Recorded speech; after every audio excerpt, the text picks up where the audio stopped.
आज हम गोता लगा रहे हैं यूपीएससी यानी यूनियन पब्लिक सर्विस कमीशन से जुड़ी हाल की कुछ बड़ी और मज़ेदार जानकारियों में।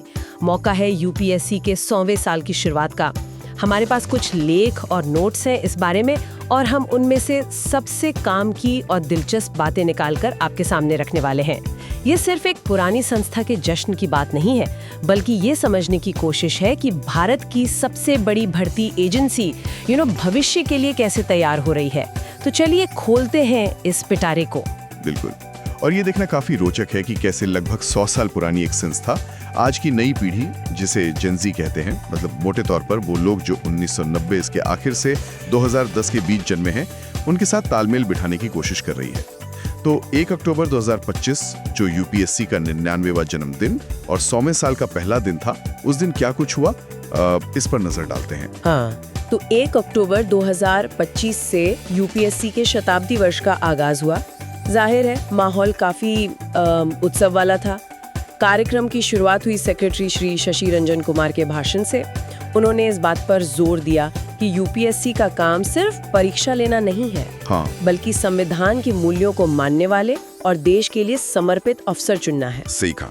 और उन्होंने ये भी जोड़ा कि ये सिर्फ बीते सालों को याद करने का नहीं, बल्कि आने वाले कल के लिए नए इरादे बनाने का दिन है।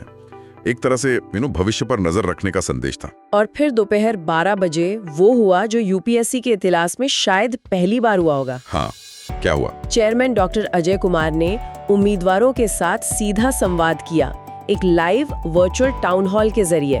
हैशटैग था #AskChairmanUPSC।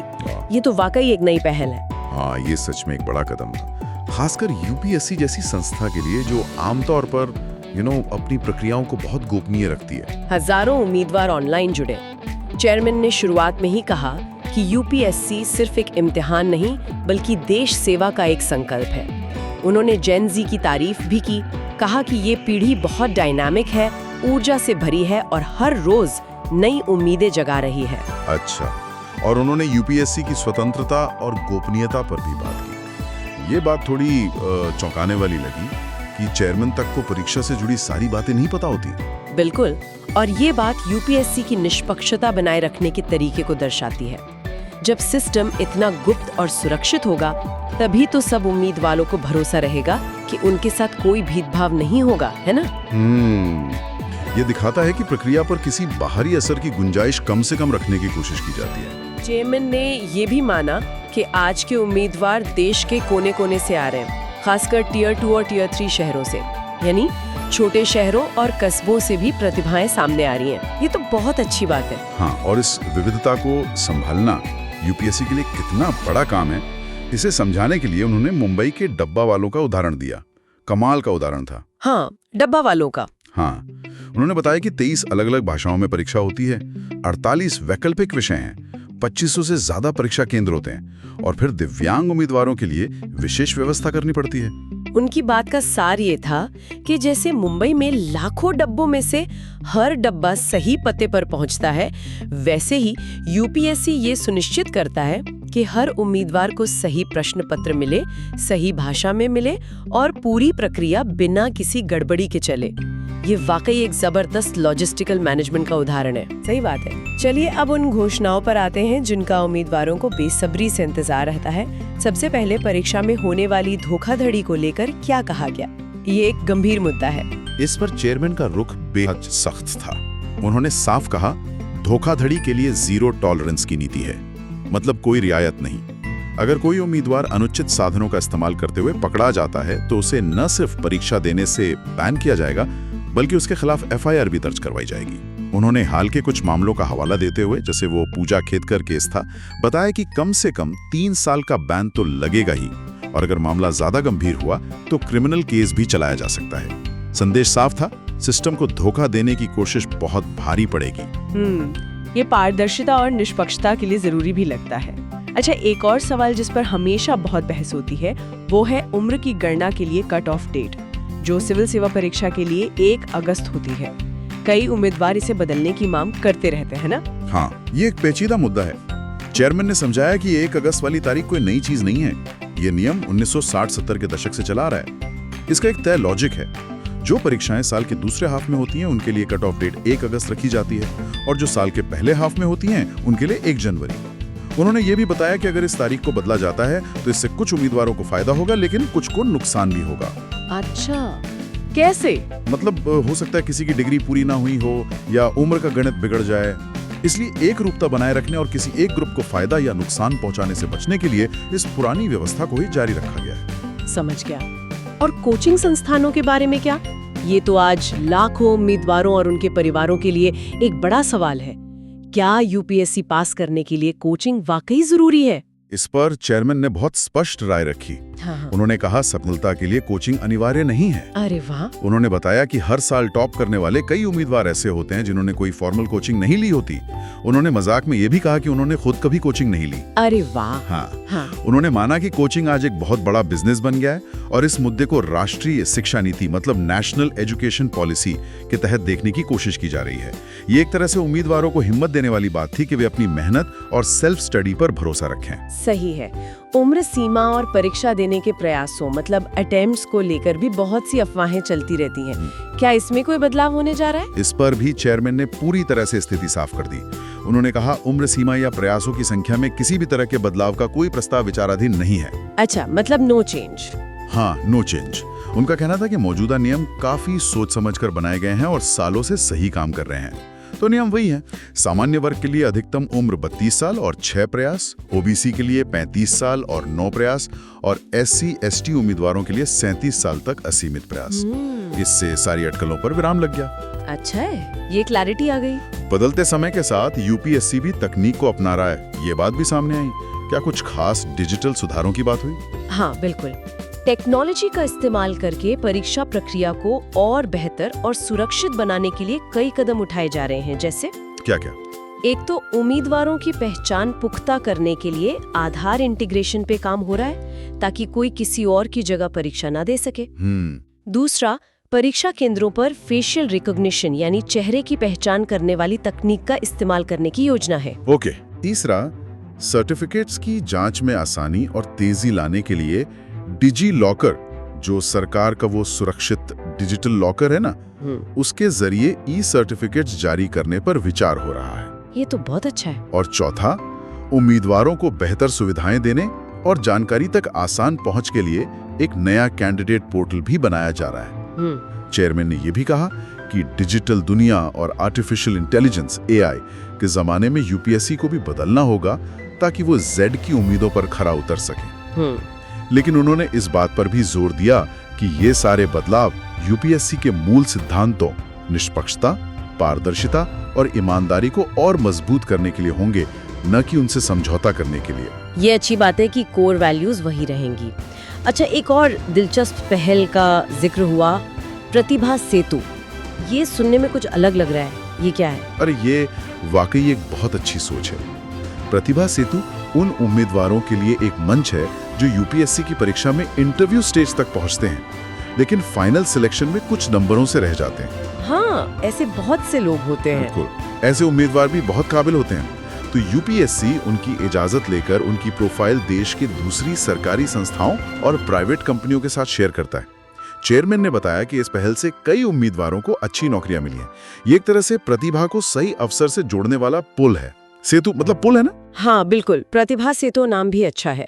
इस मौके पर यूपीएससी ने अपना नया लोगो भी जारी किया। क्या खास है उसमें? जी हाँ, शाम को एक कार्यक्रम में नए लोगो का अनावरण हुआ।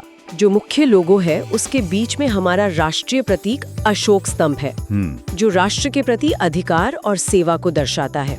उसके चारों ओर बरगद के पेड़ के पत्तों का घेरा है। बरगद के पत्ते क्यों? बरगद का पेड़ ज्ञान, स्थिरता और लचीलेपन का प्रतीक माना जाता है। और नीचे एक रिबन पर संघ लोक सेवा लिखा है, जो जिम्मेदारी और कर्तव्य का भाव जगाता है। अच्छा, और एक शताब्दी लोगो भी है, उसमें क्या अलग है? हाँ, 100 साल पूरे होने के उपलक्ष्य में एक खास शताब्दी लोगो भी जारी किया गया है। इसमें एक लहर जैसा डिजाइन है। लहर जैसा? हाँ, जो निरंतरता यानी लगातार चलते रहने और परिवर्तन यानी समय के साथ बदलने को दिखाता है। इस डिजाइन में 100 का अंक बना है और 100 के आखिरी 0 के अंदर यूपीएससी का मुख्य लोगो है। ये इस बात का प्रतीक है कि भारत के प्रशासनिक सफर के हर अहम मोड़ पर यूपीएससी केंद्र में रहा है। दोनों ही लोगो काफी गहरे अर्थ लिए हुए हैं। ये तो काफी सोच समझकर डिजाइन किया गया लगता है। एक और नई शुरुआत हुई है, मेरा यूपीएससी इंटरव्यू सपने से हकीकत तक नाम का ऑनलाइन पोर्टल। ये किसके लिए है? ये भी एक अनोखी पहल है। ये एक ऑनलाइन प्लेटफॉर्म है innovateindia.mygov.in यूपीएससी पर। यहाँ जो लोग सिविल सेवाओं में काम कर रहे हैं या रिटायर हो चुके हैं, वो अपने इंटरव्यू के अनुभव साझा कर सकते हैं। अरे वाह, ये तो बहुत बढ़िया है। हाँ, सोचिए जो उम्मीदवार इंटरव्यू की तैयारी कर रहे हैं, उनके लिए ये कितना फायदेमंद हो सकता है। उन्हें सीधे उन लोगों से टिप्स और अनुभव मिलेंगे जो इस प्रक्रिया से गुजर चुके हैं।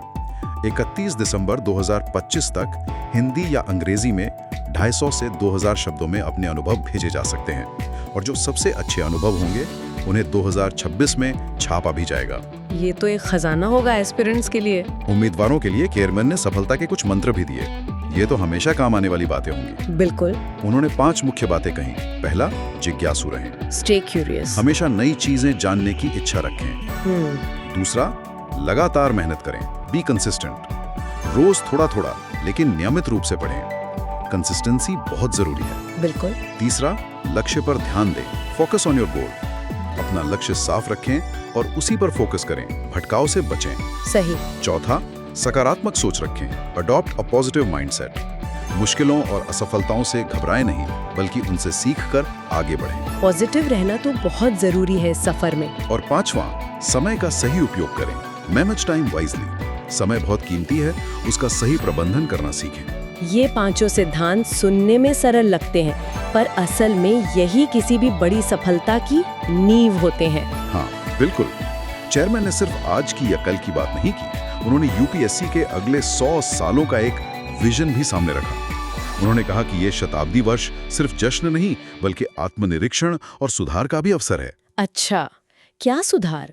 इसमें राज्यों के लोक सेवा आयोगों मतलब स्टेट पीएससीज के साथ बेहतर तालमेल बनाना, एक दूसरे के अच्छे तरीकों को अपनाना और चयन प्रक्रिया को और ज्यादा समावेशी यानी इंक्लूसिव बनाना शामिल है, ताकि समाज के हर वर्ग को बराबर मौका मिले। हाँ, उन्होंने इस बात पर काफी जोर दिया कि टियर 2 और टियर 3 शहरों से आने वाले उम्मीदवारों को और बेहतर मौके मिले। साथ ही डिजिटल बदलाव और युवा पीढ़ी से जुड़ाव को भी उन्होंने भविष्य की प्राथमिकता बताया। लेकिन ये दोहराया कि यूपीएससी के मूल सिद्धांत योग्यता, पारदर्शिता और सेवा हमेशा सर्वोपरि रहेंगे। सही। एक बात और जो ध्यान खींचती है वो थी चेयरमैन की विनम्रता। टाउन हॉल ज्यादातर हिंदी में हुआ, तो उन्होंने इसके लिए माफी भी मांगी अगर किसी को भाषा की वजह से दिक्कत हुई हो। हाँ, ये अच्छी बात है। और उन्होंने ये वादा भी किया कि इस तरह का सीधा संवाद आगे भी जारी रखने की कोशिश करेंगे। शायद हर साल ऐसा टाउन हॉल हो। ये तो बहुत अच्छा रहेगा उम्मीदवारों के लिए।